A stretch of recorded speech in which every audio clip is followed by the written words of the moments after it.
In the sterilized, high-security laboratories of the Newport Naval Torpedo Station in Rhode Island, the Mark 14 steam torpedo was regarded not merely as a weapon of war, but as the crowning jewel of American naval ordnance, a technological marvel built with the precision of a Swiss watch and the price tag of a Rolls-Royce, costing the government $10,000 apiece in 1941 currency, a sum so staggering that submarine commanders were terrifyingly instructed to treat every shot as if they were firing a politician's salary into the ocean.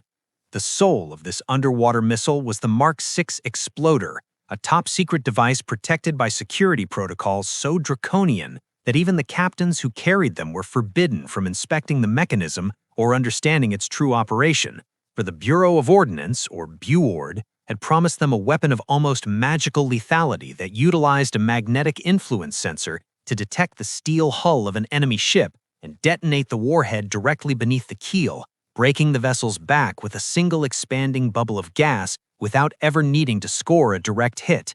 This was the golden bullet, the theoretical guarantor of American victory. But when the Japanese Empire struck Pearl Harbor and sent the Asiatic fleet scrambling into the terrifying depths of the South China Sea, the theory collided with a brutal reality that would cost thousands of lives, a reality first tasted by Lieutenant Commander Tyrell Jacobs, a composite of the early aggressive skippers like Tyrell Jacobs of the Sargo, who found himself peering through the periscope of his Sargo-class submarine off the coast of the Philippines in late December 1941, his hands sweating on the grips as he lined up the crosshairs on a massive, plodding Japanese troop transport that was steaming south to land invaders on Allied shores.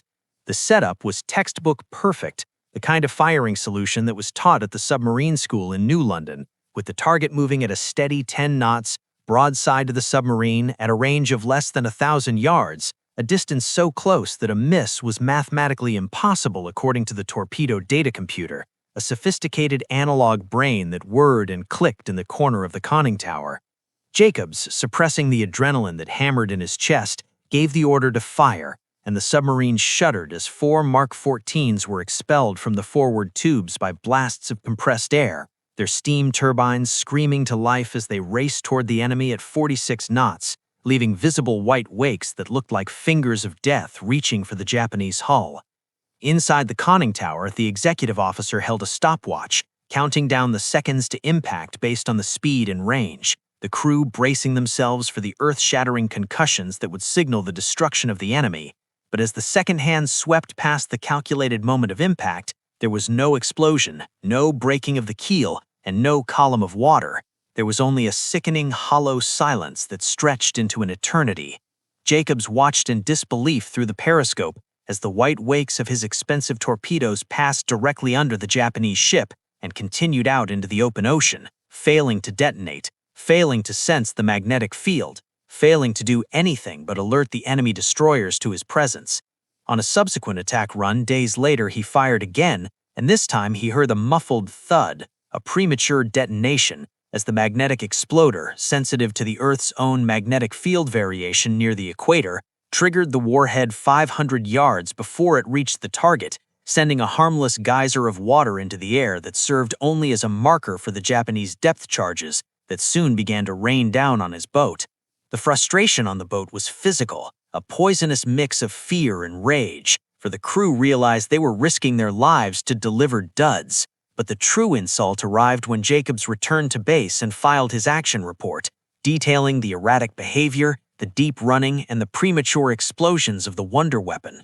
Instead of concern, the response from the Bureau of Ordnance in Washington was a blistering condemnation of the captain's competence, a haughty, bureaucratic memo stating that the Mark 14 had been tested exhaustively in the laboratories of Newport and could possibly not be defective.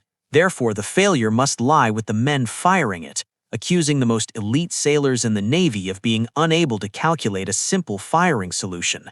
The admiral in charge of the Asiatic submarines, locking eyes with his exhausted and furious captains, realized with a sinking dread that they were fighting 2 wars, one against the Japanese Imperial Navy, which was dropping real explosives on them, and another against their own ordnance department, which had sent them into battle with a golden bullet that was nothing more than a $10,000 piece of useless clockwork, a technological hubris that would leave the American submarine force toothless, during the most critical months of the war. By the summer of 1943, the rage simmering within the submarine force had hardened into a cold, cynical despair, for the captains had learned through bitter experience that their greatest adversary was not the Japanese destroyer, but the Bureau of Ordnance in Washington, which continued to insist with blind, aristocratic arrogance that the Mark 14 torpedo was flawless, despite hundreds of patrol reports to the contrary. The breaking point, the moment when the anecdotal evidence transformed into undeniable statistical proof, arrived in the lonely waters west of Truk on July 24, 1943, aboard the USS Tinosa, commanded by Lieutenant Commander Dan Daspit, a methodical and disciplined officer who was about to conduct the most expensive and infuriating ballistics test in naval history. Daspit had stumbled upon a submarine commander's dream, the Tonin Maru No. 3, a massive 19,000-ton whale factory ship converted into an oil tanker, the largest prize in the Japanese merchant fleet, which had been disabled by a previous attack and was sitting dead in the water, wallowing like a wounded leviathan. There were no destroyers escorting her, no aircraft buzzing overhead. She was a stationary target on a calm sea, offering Daspit the chance to execute a firing solution so perfect it belonged in a textbook.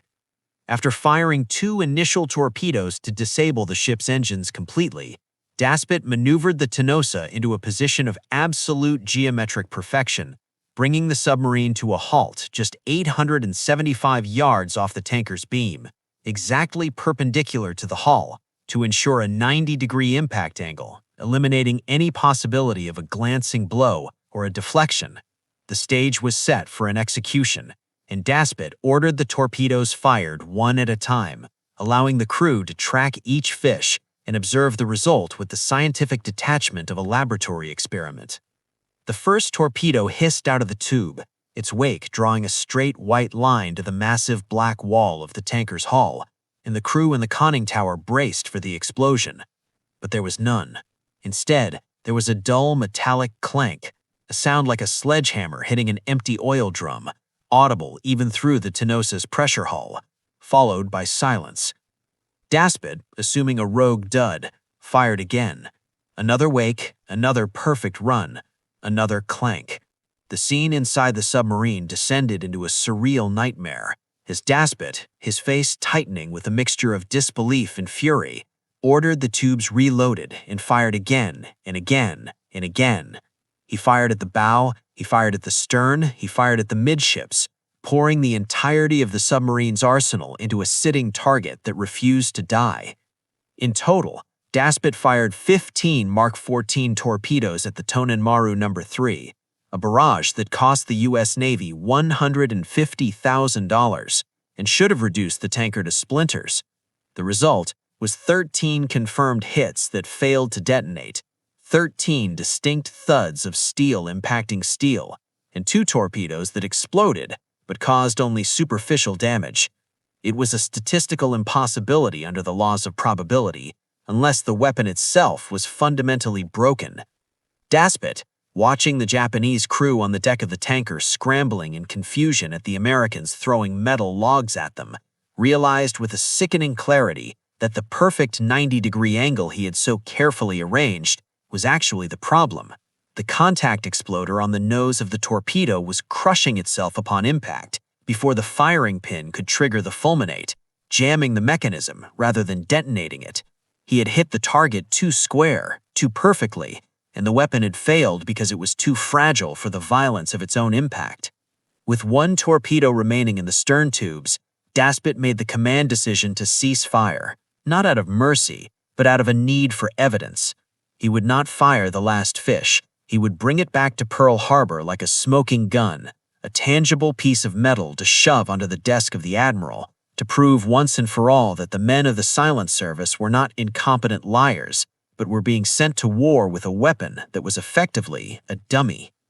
As the Tinosa turned for home, leaving the Tonin Maru floating mockingly in the distance, the ghost of the opportunity lost weighed heavy on the boat, fueling a mutinous anger that would finally force the Navy to confront the betrayal of the deep.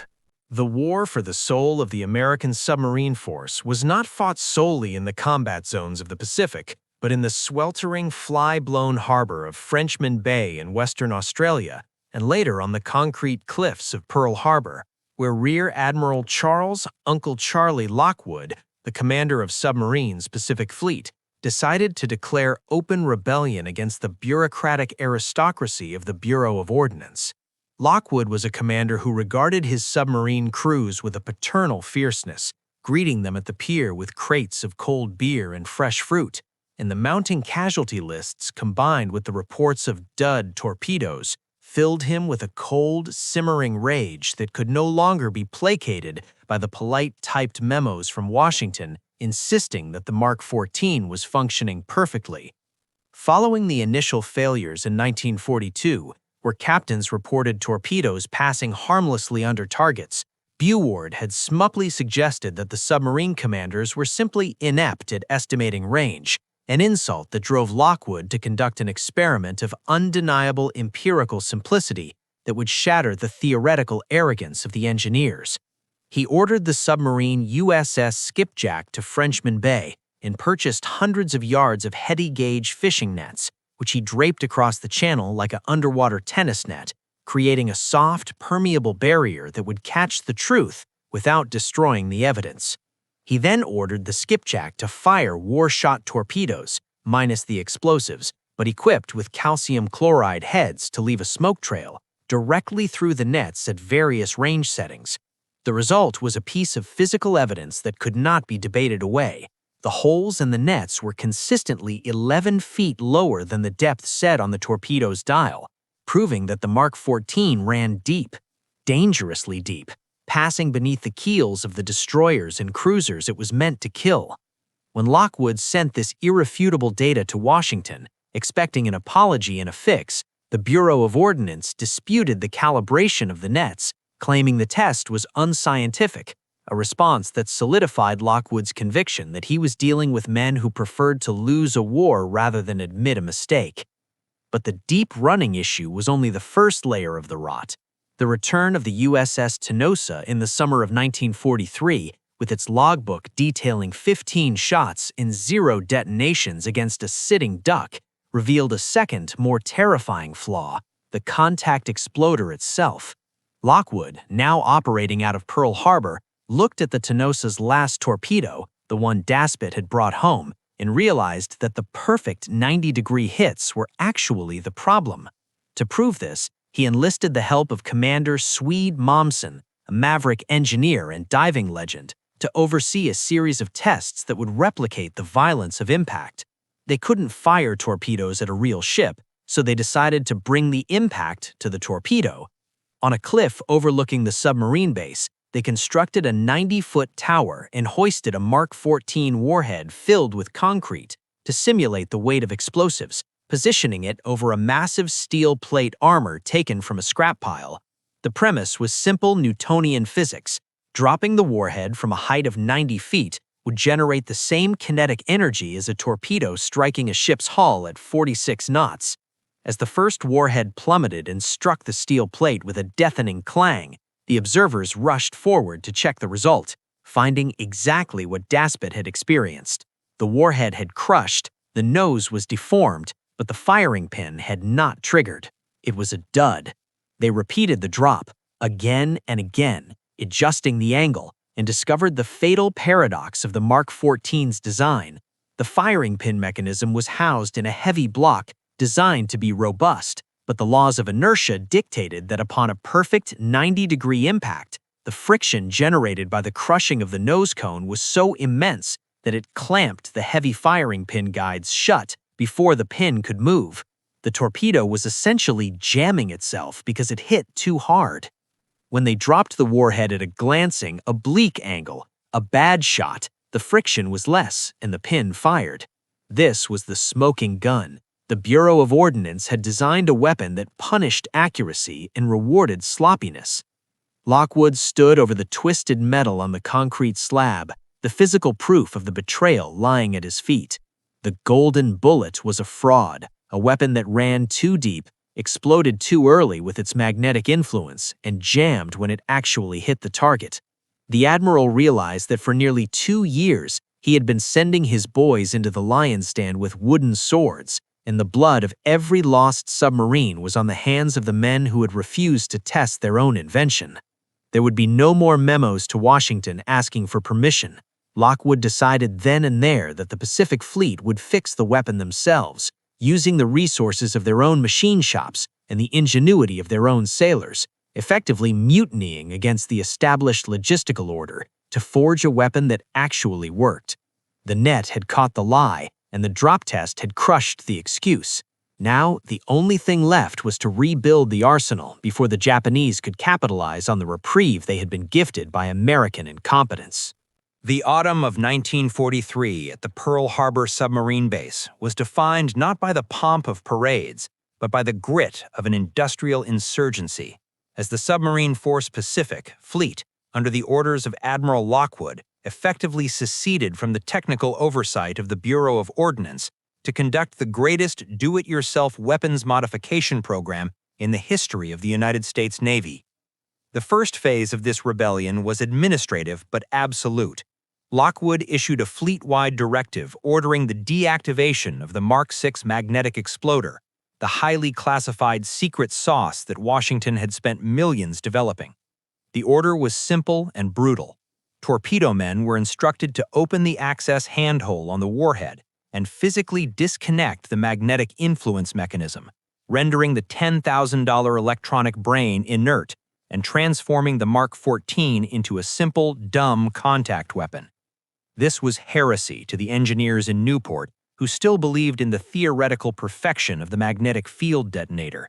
But to the crews loading the fish, it was a liberation, ensuring that their weapons would no longer explode prematurely halfway to the target or run harmlessly beneath the keel, waiting for a magnetic signature that might never trigger.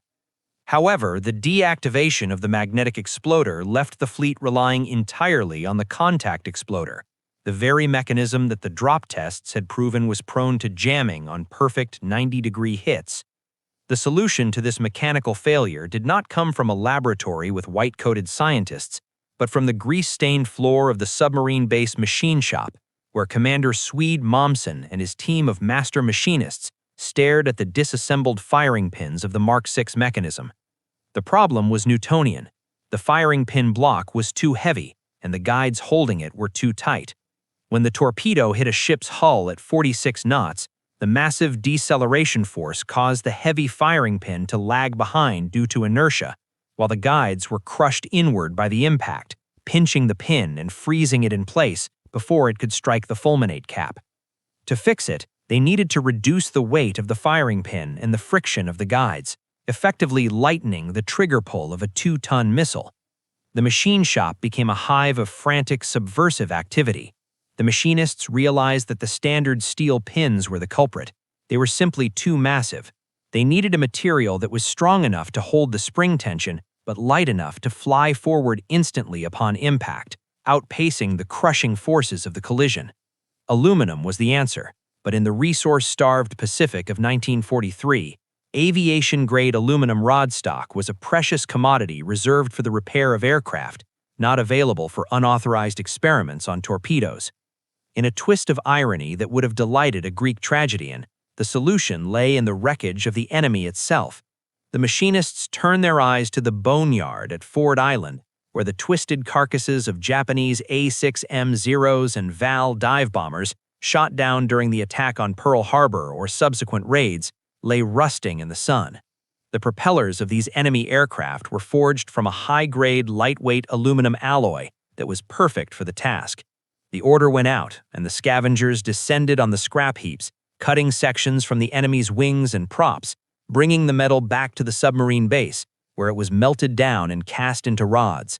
The lathes turned day and night, shaving away the heavy American steel designs and replacing them with the new, lightweight Pearl Harbor Special firing pins. These new pins were machined to be as light as a feather compared to the originals, and the guides were shaved down to allow for more slop, ensuring that even if the nose cone deformed on impact, the pin would still slide free. Bureaucrat in Washington was apoplectic when they learned of the modifications, firing off angry cables warning that unauthorized tampering with the firing mechanism would void safety protocols and endanger the crews. But Lockwood, holding the physical evidence of the crushed duds in his office, ignored them with the stony silence of a man who was done asking for permission. He authorized the mass production of the new contact pins, and within weeks, the mutiny had produced enough conversion kits to equip the entire fleet. Down in the torpedo rooms of the Gato and Belau-class boats, the mood shifted from cynical resignation to a grim professional excitement. Torpedo men, stripped to the waist in the sweating heat of the boat, disassembled their warheads, tossing the heavy steel pins into the scrap bin and sliding the shiny, lightweight aluminum replacements into the breech blocks. They were effectively rebuilding the weapon at the pier, stripping away the over-engineered, gold-plated failure of the peacetime Navy and replacing it with a rugged, field-tested mechanism forged from the scrap metal of the enemy they were hunting. The torpedoes that slid into the tubes were no longer the golden bullets of the Bureau. They were the working man's fish, ugly, modified, and dumbed down, but for the first time in the war, they were lethal. As the submarines cast off their lines and headed back towards the Empire, the captains felt a new sensation in the pits of their stomachs: confidence. They knew that if they could put the crosshairs on the target, the weapon would do the rest. The era of the dud was over.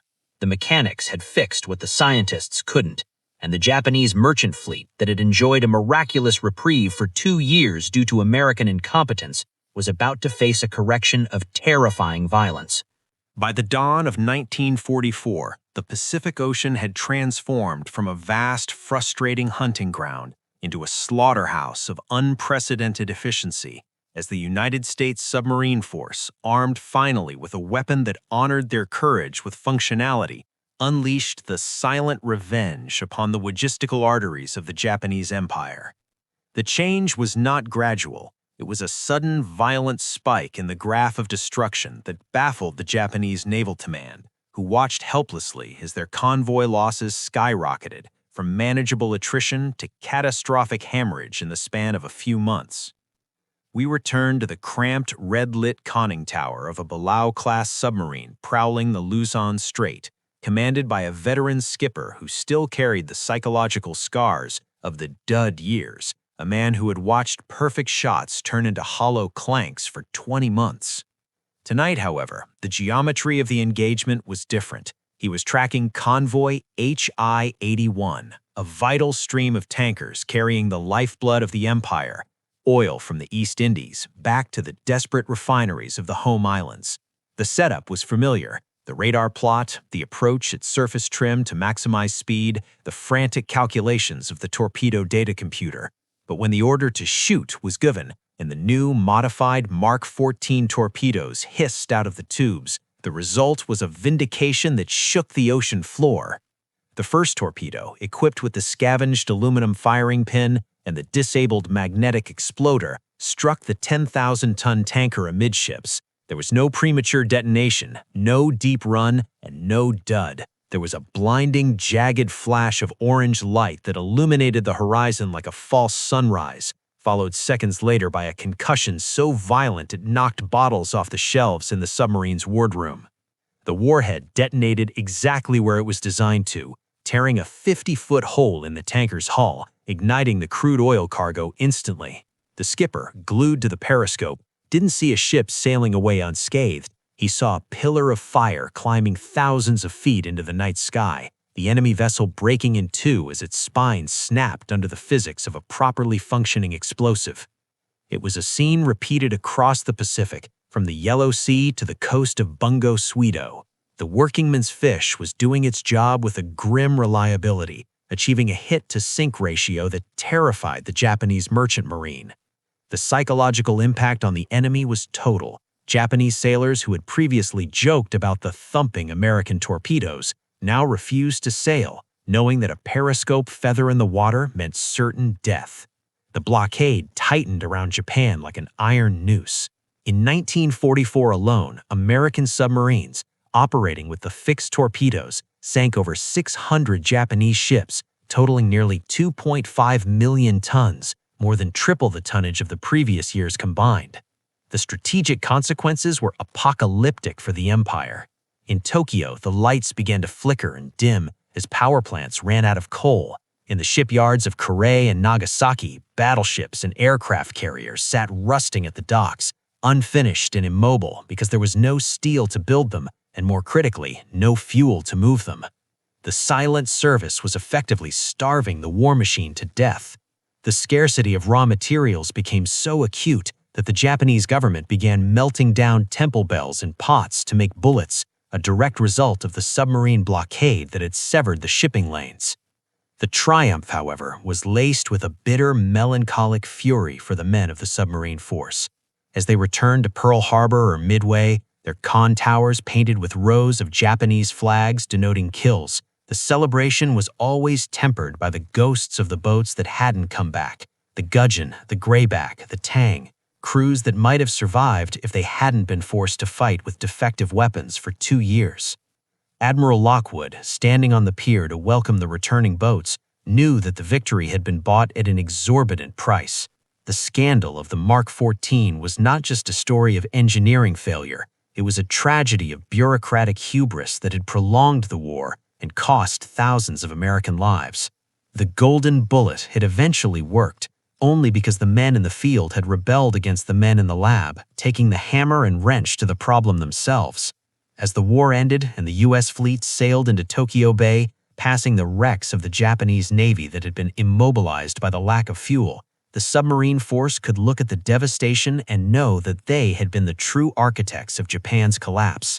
They had strangled an empire from beneath the waves, turning the ocean against its masters, proving that while the atomic bomb ended the war, it was the humble, modified Mark 14 torpedo, fixed by the hands of angry machinists, that had made the victory possible. The silence of the deep had finally been broken by the roar of success, leaving the broken hull of the Japanese merchant fleet as the final testament to the sailors who refused to accept a broken weapon.